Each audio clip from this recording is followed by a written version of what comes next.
دیکھیے یہ بڑی حیران کن بات ہے کہ اس حوالے سے ایک رپورٹ تیار ہوئی جس میں کہا گیا کہ امریکہ خود اس میں مکمل طور پر انوالو تھا، امریکہ تھا، پاکستان تھا اور اسرائیل تھا، یہ مکمل طور پر اس میں انوالو تھا اور ایک اسلامی ملک جو ہے وہ ان کو بھی پیچھے سے سپورٹ کر رہا تھا اور یہ پوری ایک منصوبہ بندی کے تحت کیا پلوامہ حملے کا جو واقعہ ہے، یہ جو منصوبہ تھا اس کے حوالے سے بھی یہ ممالک نہ صرف آگاہ تھے بلکہ اس کو ایک بہانہ بنایا گیا تھا اور اس کے بعد یہ بغیر پلاننگ کا حصہ تھا کہ بھارت کو جو ہے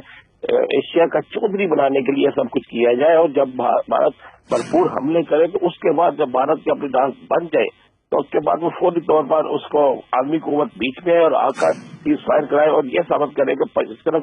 پورے ایشیا کے اندر جو طاقت ہے تو اس طرف بھارت ہے اور پھر بھارت ان کے کہنے پر چائنا سے سی پیک کا دیگر معاملہ جو ہے اس کو ڈسٹرب کرنے کی کوشش کرے اور ذرائع نے اس بات کو کنفرم کیا ہے کہ ابھی بھی جنگ کا خطرہ نہیں ٹلا، یہی اب چاہتی ہے کہ ہر صورت میں بھارت کی حفاظت بٹانے کے لیے دوبارہ محدود پیمانے پر جو ہے جنگی محاذ کو کھولا جائے اور اس سلسلے میں انہوں نے یقین دہانی کرائی ہے کہ آپ اس معاملے کو لے کر آگے چلیں، جنگی